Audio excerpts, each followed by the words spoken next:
Welcome back everyone. और यहाँ पे हम लोग बात करने वाले हैं रेलवे के बारे में। और एसएससी का आपको सीन ऑलरेडी पता है, आप यहाँ पे देख ही सकते हो कि 6 तारीख को एग्जामिनेशंस है। और उससे पहले जो है वो आप देख सकते हो ना, 6 अगस्त को एग्ज़ाम है, उससे पहले जो है वो है ना सेटिंग का सिनेरियो चल रहा है। ठीक है, हालांकि इस पर बात नहीं करेंगे, हम लोग बात करने वाले हैं रेलवे एग्ज़ाम के रिगार्डिंग। तो आपको ऑलरेडी पता है कि रेलवे का सिनेरियो किस तरीके से होता है, चाहे प्री हो मेंस हो। और सबसे ज़रूरी चीज़ ये है कि जो पिछले साल का जो नोटिफिकेशन आया था, तो उसका जो है वो अभी डीवी और मेडिकल जो है वो चीज़ें हो रही हैं और ऑलमोस्ट उसका प्रोसेस जो है वो ख़त्म हो गया है। अब 2025 में जो नई रिक्रूटमेंट जो है वो आपको जल्द ही देखने को मिलने वाला है। कब तक देखने को मिलेगा, तो ऐसा जो है वो सुनने में आया है कि अगस्त 19 से लेके 25 का जो एम्प्लॉयमेंट नोटिफिकेशन है उसमें जो है वो आपको चीज़ें देखने को मिलने वाली हैं। ठीक है, इसका फॉर्म कब से भरा जाएगा, तो ऐसा कहा गया है कि सितंबर से जो है वो, यानी कि 1 सितंबर से इसका फॉर्म जो है वो भरना स्टार्ट हो जाएगा। कितनी वैकेंसीज़ हो सकती हैं, तो ऐसा जो एक्सपेक्टेड है वो 5000 प्लस वैकेंसी है। और कुछ लोग जो है वो एग्जैक्ट फिगर बता रहे हैं, हालांकि अब वो सही है कि नहीं है, बट मैं आपको बता देता हूँ। उनका कहना है कि 5169 वैकेंसी है ना, यानी कि 69, इतनी वैकेंसीज जो है वो कह रहे हैं कि होने वाली है 2025 के नोटिफिकेशन में। ठीक है, तो यही इन्फॉर्मेशन है आप सभी के लिए कि इसका नोटिफिकेशन आपको जल्द ही देखने को मिलेगा, यानी कि इस महीने जो है वो 100% जो है वो नोटिफिकेशन देखने को मिलेगा, क्योंकि इसका नोटिफिकेशन बन के तैयार हो चुका है।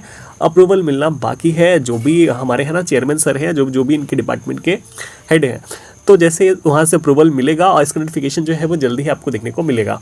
तो अब बात रही ये कि इसका एग्ज़ाम कब तक होगा, तो ये मान सकते हो कि इस साल के लास्ट तक, क्योंकि एलपी का एग्जामिनेशंस होना बाकी है। उसके बीच में और भी नोटिफिकेशन आए हैं, तो उनके एग्जामिनेशंस भी होने हैं। साथ में भी आपको पता है कि एनटीपीसी अंडर ग्रेजुएट वाला का एग्ज़ाम चल रहा है, वो चलेगा। उसके बाद फिर साइको का एग्ज़ाम जो है रेलवे का, तो वो भी जो है वो बचा हुआ है, वो भी होगा, रिजल्ट आएगा। इस तरीके से सिनेरियो चलने वाला है।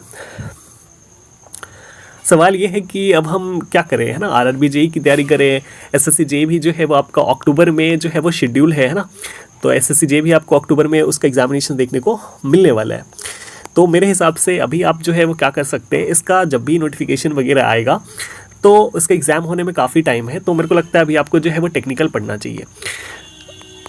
टेक्निकल पढ़ने का मतलब ये हो गया कि आप जो है वो एसएससी जेई को जो है वो अच्छे से जी भर के जो है वो मन से इसकी तैयारी करो, क्योंकि इसके एग्ज़ाम होने के बाद जो है रेलवे का एग्जामिनेशन हो जाएगा, तो उनके बीच में भी कम से कम 1 से 1.5 महीने का समय जो है वो आपको मिलेगा। ठीक है, तो मेरे हिसाब से टेक्निकल की तैयारी करना चाहिए। एसएससी पे आपको जो है वो मतलब अच्छे से इसकी तैयारी करना चाहिए। एसएससी में भी आपको ऑलरेडी पता है कि यहाँ पे भी जो है वो आपका रीजनिंग आता है और आपका जीके जीएस भी आता है। तो ये 2 सेक्शन जो है वो ऑलरेडी आपके कवर रहेंगे। अब बचेगा रेलवे में आपका मैथ्स बचेगा, जो आप चीज़ें टैकल कर सकते हो, क्योंकि अगर आपने इस साल भी एग्जामिनेशन दिया होगा तो आपको जो है वो चीज़ें रिवाइज़ करेंगे तो आपकी चीज़ें अपडेट हो जाएंगी। तो इस वीडियो में मैं इतना ही बताने वाला हूँ कि जो इसका नोटिफिकेशन है वो जल्दी आपको मिलने वाला है। अगर आप मेरे कमेंट सेक्शन में भी देखोगे तो कुछ लोगों ने जो है वो चीज़ें बताई हैं रेलवे के रिगार्डिंग, तो आप देख सकते हो उसको भी। जैसे कि यहाँ पे जो है वो मैड मैक्स ने बताया है, वही चीज़ें जो मैंने बोला हुआ, वही चीज़ें यहाँ पे इसने भी बताया कि 1 सितंबर से और 19 से 25 अगस्त के बीच जो है वो नोटिफिकेशन देखने को मिलने वाला है। तो ये चीज़ें हैं और आप सभी जो है वो तैयारी करिए इसके।